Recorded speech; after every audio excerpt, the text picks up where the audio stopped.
Welcome to Fix Your Life Files, where we tackle the habits holding you back. Today's mission: learning to say no without guilt. Too often we overcommit, stretch ourselves thin, and end up exhausted just to please others. But guess what? Saying no isn't selfish, it's self-care. It's about protecting your time, energy, and mental peace. Stick with me and let's break the guilt cycle together. Today, we will talk about Fix Your Life Files, saying no without guilt. So before we start, make sure to hit the like button and subscribe to my channel. 1. The heavy price of always saying yes. Many people grow up believing that saying yes is synonymous with kindness, helpfulness, and being a good friend, employee, or family member. From a young age, we are conditioned to please others, avoid conflict, and be agreeable. This leads to the dangerous habit of people-pleasing, which may seem harmless at first, but slowly chips away at our time, energy, and mental well-being. Always saying yes can become a self-destructive cycle where you prioritize everyone else's needs over your own. Overcommitting leaves little room for self-care, personal growth, or genuine happiness. What's worse, this constant availability can invite manipulative people into your life, those who exploit your inability to refuse. When you fail to set boundaries, you teach others that your time is not valuable, which fosters resentment, burnout, and emotional exhaustion. The real cost of saying yes to everything is the slow erosion of your self-worth and control over your own life. 2. Why guilt follows the word no. The guilt associated with saying no often stems from deep psychological roots. For many, guilt emerges from the fear of disappointing others, damaging relationships, or being perceived as rude, selfish, or uncooperative. Social conditioning plays a significant role here.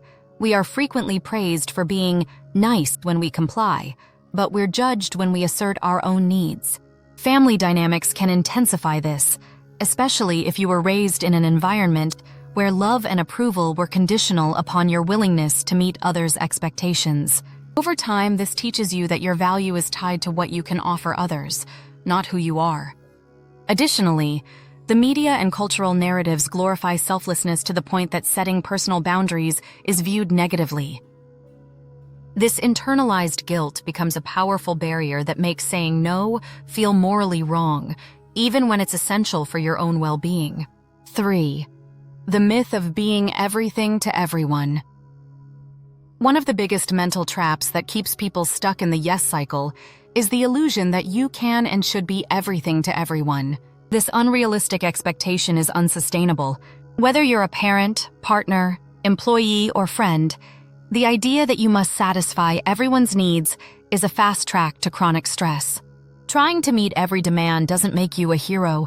It makes you a ticking time bomb for physical and emotional collapse. This belief system is especially common among high achievers and caregivers who tie their self-worth to their ability to serve. But the truth is, when you spread yourself too thin, your contributions become diluted, your patience wears out, and your health deteriorates. More importantly, saying yes to everyone often means saying no to yourself. 4. Building boundaries without breaking relationships. Contrary to popular fear, saying no does not have to ruin relationships. In fact, healthy boundaries often strengthen them. People who genuinely care about you will respect your limits, even if they are initially surprised or disappointed. The key to setting boundaries without damaging connections is how you communicate. Be firm but kind. Use phrases like, "I wish I could help, but I'm currently at capacity," or "Thank you for thinking of me, but I need to pass this time." Offer an alternative if possible. "I can't join this weekend, but I'd love to meet next month when I have more time." This shows you are not rejecting the person, just the request. It's also crucial to be consistent. If you give in after initially saying no, people will learn that your boundaries are negotiable. Over time, they will stop testing your limits. 5. Emotional resilience. Handling the aftermath of saying no. One of the biggest hurdles in saying no is dealing with the emotional aftermath. Even after you've set a boundary, waves of guilt, anxiety, and self-doubt can flood your mind. You may replay the conversation, wondering if you were too harsh or if the person now thinks less of you. This emotional discomfort is natural but temporary. Building emotional resilience is essential to navigate this phase. Start by reminding yourself why you said no, whether it was to protect your time, mental health, or personal priorities. Journaling about your feelings can help you process guilt and reinforce your decision. Cognitive reframing is another powerful tool. Instead of thinking, "I've let them down," shift to, "I've honored my own needs, which is necessary for my well-being." 6.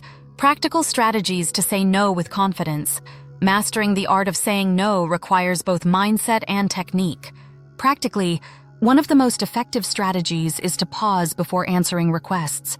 You don't need to respond immediately. Say, "Let me check my schedule and get back to you," to give yourself breathing space to evaluate whether you genuinely want to commit. Another useful tactic is starting with small no's. Practice declining low-stakes requests to build your confidence. You can also use the broken record technique, politely but firmly repeating your boundary if someone pushes back. Avoid over-explaining or justifying your no. This often weakens your stance and invites negotiation. Body language matters too. Maintain eye contact and speak with a calm, steady tone. Prepare a few go-to phrases like, "That doesn't work for me right now," or "I'm focusing on other priorities at the moment." 7. Rewriting your self-worth narrative. To fully free yourself from guilt, you must untangle your self-worth from the act of pleasing others. Your value is not measured by how much you can do for people. Your worth is inherent, independent of your usefulness. This mindset shift requires conscious effort, especially if your identity has long been tied to being the reliable one or the helper. Start by recognizing your right to have needs, limits, and desires. Surround yourself with people who respect and support your boundaries. Engage in activities that nurture your sense of self beyond external validation, whether that's creative hobbies, exercise, learning, or simply spending time alone. Positive affirmations can also help reshape your internal dialogue. Regularly remind yourself, "I can say no and still be a good person," or "My needs are just as important as others." Therapy or coaching can offer additional support in dismantling these deep-seated beliefs. 8. Living a guilt-free, balanced life. When you finally learn to say no without guilt, your life changes in powerful ways.